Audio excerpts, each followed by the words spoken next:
In the early hours of March 27, 2025, a quiet neighborhood in Woodbridge, Virginia, was jolted awake by the sudden presence of federal agents. Henry Josue Villatoro Santos, a 24-year-old Salvadoran national, was apprehended in his mother's home during a coordinated raid involving the FBI, ICE, ATF, and local law enforcement. The operation was part of a larger crackdown on MS-13, a transnational criminal gang notorious for its brutal activities across the United States. Politico. Authorities recovered multiple weapons, ammunition, and silencers at the scene. Villatoro Santos was charged with possession of a firearm as an illegal immigrant, a serious offense that could lead to significant prison time. The arrest was widely publicized by Trump administration officials as a major success against violent gangs. Attorney General Pam Bondi, newly appointed by President Donald Trump, held a press conference lauding the arrest as a significant victory in the fight against domestic terrorism. She emphasized the importance of removing such dangerous individuals from American communities, stating that Villatoro Santos was orchestrating MS-13's violent activities on the East Coast. The public, already on edge due to rising concerns about gang violence, reacted with a mix of relief and apprehension. While many praised the swift action of law enforcement, others questioned the depth of Villatoro Santos's involvement in MS-13, as no criminal charges beyond illegal firearm possession were filed, nor was his alleged leadership role in MS-13 substantiated in court documents. Reuters. As the legal proceedings began, Villatoro Santos's attorney, Mohammed El Sayed, argued for a delay in the dismissal to prevent premature deportation that could lead to imprisonment in El Salvador without due process. He warned that such deportation could effectively equate to a life sentence without trial or defense, highlighting the risks associated with expedited removal. Despite these concerns, the Justice Department moved to dismiss the case, citing undisclosed reasons. The decision was met with criticism from various quarters, with some viewing it as a failure to uphold justice, while others saw it as a strategic move to expedite the removal of a dangerous individual from U.S. soil. The case of Henry Josue Villatoro Santos remains a complex and controversial chapter in the ongoing battle against gang violence in America.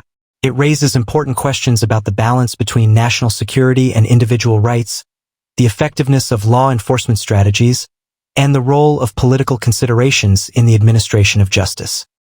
Pam Bondi had made a name for herself by standing tough on crime.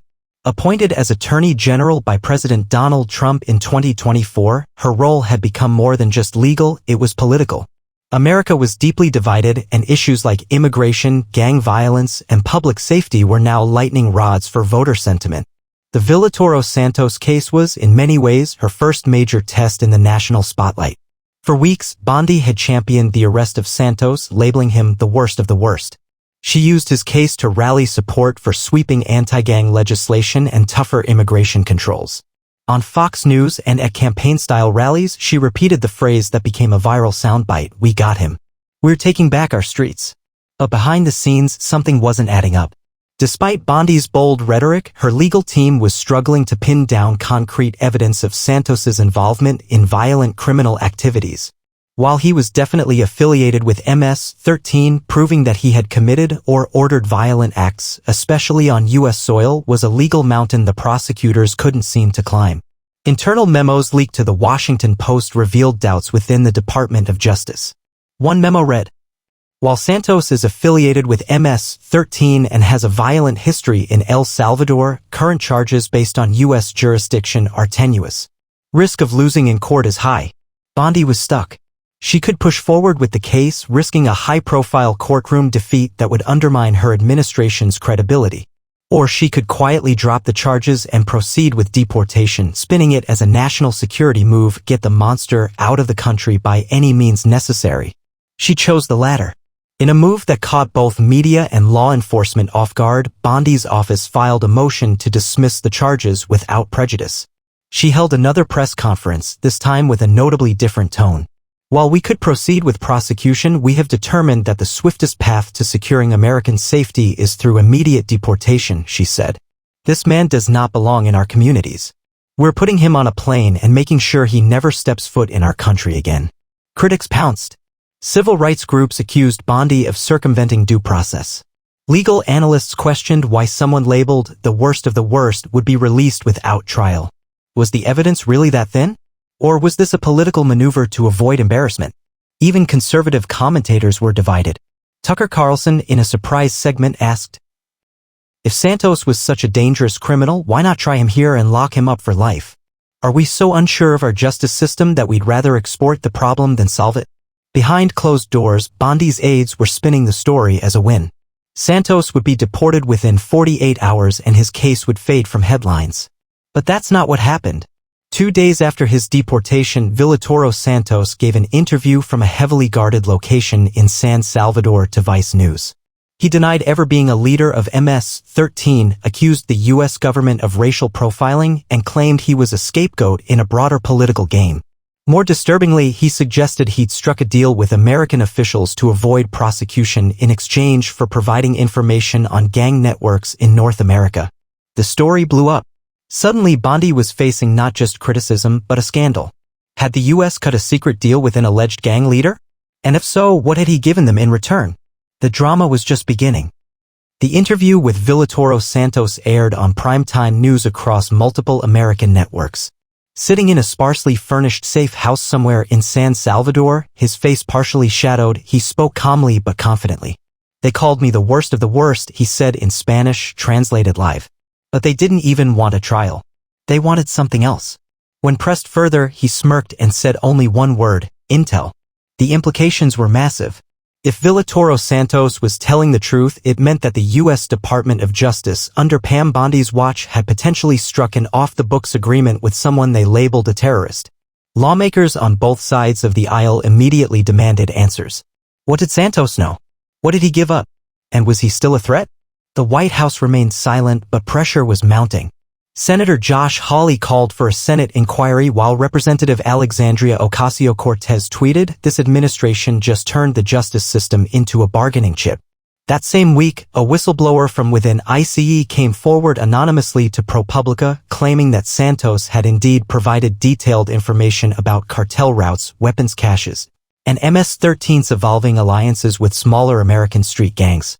The source claimed Santos had offered names, safe house locations, and even new information linking gang operatives to an unsolved series of murders in Chicago. But here was the kicker: all of it was allegedly unverified. The informant inside ICE stated bluntly, "It was a dump of data. A lot of noise. Some truth, maybe. But we couldn't risk him walking. So they took the data and ran." Back in Florida, Pam Bondi remained largely silent, offering only a short statement through her office. "We do not comment on ongoing investigations or intelligence operations." But public trust had started to erode. Cable news was ablaze with panels debating the ethical and legal implications. Conservative radio host Dan Bongino defended Bondi, saying, "Look, folks, this isn't a Sunday school. You deal with devils to get the real monsters. If Santos gave us actionable intel that helps save lives, this is a win." Meanwhile, The Atlantic ran an op-ed titled "How Democracy Dies in the Shadows," accusing the DOJ of weaponizing legal discretion to avoid public scrutiny. Even among Bondi's allies, there was discomfort. One particularly damning moment came when leaked DOJ emails revealed internal debates between Pam Bondi's team and federal intelligence agencies. In one message, an unnamed DOJ official wrote, "We either use him or lose him. There's no winning scenario in a courtroom with what we've got. But in the field, maybe." The public outcry reached a boiling point when another twist emerged: Santos had disappeared. 3 weeks after his deportation, El Salvadorian officials reported that Villatoro Santos had left his safe house and vanished. No signs of forced entry. No note. No indication of where he'd gone. Some believed he fled, fearing retribution. Others speculated he had entered witness protection under a secret U.S. operation. Pam Bondi was now at the center of a firestorm, not just for dropping charges, but for allowing an alleged gang leader to slip through the cracks of two nations. Journalists started probing deeper, uncovering financial ties, political favors, and emails that hinted at a bigger picture. One particularly damning thread from a top Trump administration strategist read, "If we can get something from Santos and bury the case, Bondi gets a clean win. No messy trial. Just a headline." It wasn't just about one man. It was about the system and whether it was being manipulated from the inside. Public confidence in Bondi's leadership was crumbling. Protests erupted outside the DOJ headquarters in D.C. Activists carried signs reading, "Justice is not a bargain and we deserve the truth." But the truth, it seemed, was becoming harder to find. With Villatoro Santos gone and the public in an uproar, pressure intensified on the Department of Justice to release documentation regarding his deportation and any arrangements made before his removal from the U.S. Then came the bombshell. A leaked document, first published by The Intercept and verified by multiple independent sources, confirmed the existence of a classified agreement between DOJ prosecutors and a joint Homeland Security Intelligence Task Force. The deal granted Santos limited immunity in exchange for what the memo called Tier 1 threat intelligence on international gang activity. Worse still, the memo contained Pam Bondi's digital signature. The document outlined that Santos was to disclose the leadership structure of MS-13 factions operating in the U.S., Mexico, and Central America, identify specific cartel intermediaries involved in cross-border arms trafficking, provide a full account of American gang members allegedly collaborating with international criminal syndicates. In return, all federal charges against him would be dropped and he would be removed from the country under diplomatic watch. The leak sent shockwaves through Capitol Hill. Senate Democrats immediately called for Bondi's resignation. Republican leaders, too, began distancing themselves. Senator Ted Cruz told CNN if the charges were dropped solely for intelligence that may or may not be verified, that's a reckless precedent. Meanwhile, the media dug deeper into Santos's life. They unearthed footage from years earlier, a grainy 2018 video of him attending a funeral in Guatemala surrounded by men in tactical gear. Though it didn't confirm his status as a gang kingpin, it fueled the public perception that Bondi had knowingly let a dangerous man go free. Back in Florida, protesters gathered daily outside Pam Bondi's Tallahassee office. Chants of "lock her up" echoed through the streets, a cruel twist of fate for someone who once led chants of the same against Hillary Clinton. Bondi, under siege, finally addressed the nation. In a televised press conference with the American flag behind her and a stern expression on her face, she said, "This was a national security decision, not a political one. My duty is to keep Americans safe, and in this case, intelligence was our strongest weapon. We may never know what lives were saved because of this." Her words fell flat. The DOJ had not briefed Congress, had not informed local law enforcement, and had not presented the public with any verifiable result of the intelligence operation.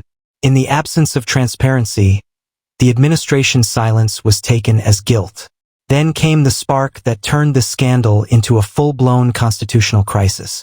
An assassination. In Los Angeles, a retired federal agent, formerly assigned to gang task forces, was gunned down outside his home. The gunman, caught 48 hours later, was identified as an associate of a California-based MS-13 affiliate. And in his first interrogation, he said they believed the agent had been part of the deal that betrayed the Brotherhood. Suddenly, the consequences of the Santos leak weren't just legal or political, they were deadly. Pam Bondi was forced to testify before a congressional hearing. Lawmakers grilled her for 10 hours straight. When asked if she believed the Santos leak led directly to violence on American soil, she responded, voice cracking slightly, "We made a call to prevent greater bloodshed. But I acknowledge now, we may have underestimated the cost." That soundbite would play on loop for weeks. Public trust continued to plunge. Approval ratings for the DOJ hit historic lows. President Trump, who had appointed Bondi, called her a patriot under fire, but offered no direct defense of her actions. Meanwhile, Santos remained missing. Rumors circulated that he had been relocated to Europe under an assumed identity, possibly working with Europol. Others believed he was dead, silenced by his own network for cooperating. Either way, the damage in America was done. Pam Bondi had made a decision behind closed doors, and now the whole country was living with the consequences. The nation's attention was now fixated on one question: was Pam Bondi's gamble worth it? For weeks, media outlets debated the ethics of her decision. Was intelligence from a gang leader enough justification to drop charges and deport him? Did it prevent greater violence or invite chaos? Then another twist. A classified intelligence summary was anonymously leaked to the Washington Post. It detailed a number of counter-gang operations across Texas, Arizona, and New York executed within 30 days of Santos's deportation. The report claimed that Santos's intel had directly led to the arrests of four known cartel weapons suppliers, 2 U.S.-based MS-13 lieutenants, a human trafficking ring operating across the Mexico-Texas border. This explosive revelation triggered a new media frenzy. Conservatives who had been hesitant to defend Bondi now came roaring back. Tucker Carlson on a special segment said, "They wanted to crucify Pam Bondi, but she played chess while everyone else was playing checkers. And guess what? She took out monsters." On Capitol Hill, Republican lawmakers launched a counter-narrative.